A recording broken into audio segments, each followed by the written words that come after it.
Hi, everybody. I'm Megan McDonald. I'm the author of the Judy Moody books and the Stink series for kids. And I'm here today to tell you the story behind the stories. So you'll hear a lot about my life and how that inspired the Judy Moody and Stink books. I have many inspirations for Judy Moody, but I would say probably the most significant one is I grew up with four older sisters. Don't you feel for me? So, with four sisters, you can imagine there are so many stories and funny things that happen, and disappointments as well that come along. So, all of those things. Initially inspired Judy Moody. The first book has the most stories in it that are true stories from my real life and from growing up with sisters. But I also was inspired by the idea of moods because when I would talk to readers around third grade about Judy Moody's age, I started to notice that kids would always ask me, can you write a book when you're in a bad mood? Or are you ever in a bad mood? And they seem to be becoming aware of their own moods. So the whole idea of moods kind of came together in a character with these stories from my childhood. After I had written maybe, I don't know, several Judy Moody books, Stink was always the pesky little brother, right? That was annoying Judy and her friends. But Stink, Stink is always near and dear to my heart because he's the youngest and I'm the youngest of five. So I know what it's like to be Stink. But Stink always came in as kind of that secondary little brother.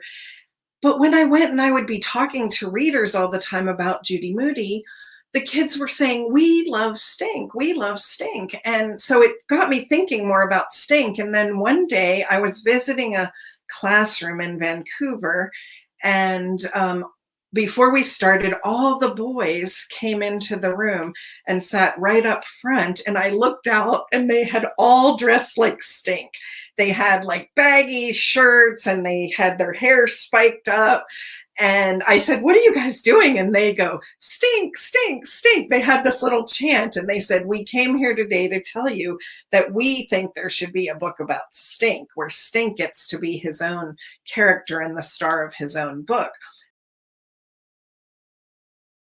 Well, it's interesting, growing up with a lot of sisters, I think kids just naturally do this where you make up your own languages, you make up a lot of words, and only you and your best friend or you and your sister know these secret words or this kind of language. So it wasn't really that conscious at the beginning for Judy Moody, but in the first book, because she's just new to third grade and everything is changing and she's in a mood, I decided that her little tagline would be roar, like when something goes wrong or she doesn't like something, roar.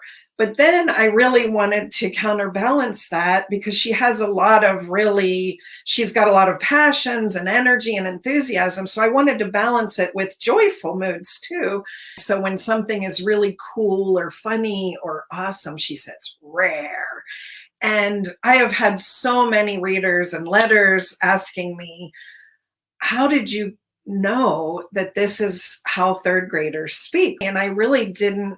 Again, it wasn't like I sat down and made a dictionary, but after there were several books, they actually made a lexicon of all of Judy Moody's saying, and there are pages and pages of some of the things that she says and makes up. So it's kind of fun to always play with that. It's so interesting to think about Judy and Stink if they were to grow up. And I kind of don't really like to think about Judy as a teenager with those moods.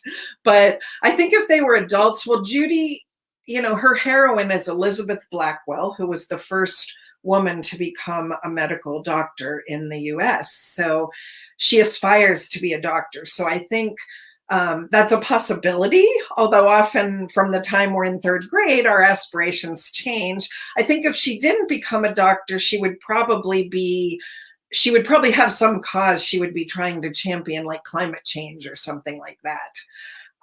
With Stink, now Stink is he's always reading the S encyclopedia and he loves science, so everything about science. And so I think he would probably be like an astrophysicist or something. And if not that, maybe a comic book creator because he loves to draw comics. So before I was ever a writer, I was a reader. And that's really important to me because I grew up in a house that was stuffed with books. Because I'm a reader and I love to read, I really hope that Judy Moody and Stink books will inspire in kids their own love of reading. I think they're characters that kids can really connect with because they're certainly not perfect. They have a lot of flaws and ups and downs and disappointments. And Judy especially tries to meet those moods and through kind of just cooperation and the joy of friendship. She always brings all of her friends along into her enthusiasm and kind of overcomes those obstacles. So I hope that the books will make kids laugh, but also really instill of them the love of reading like I have.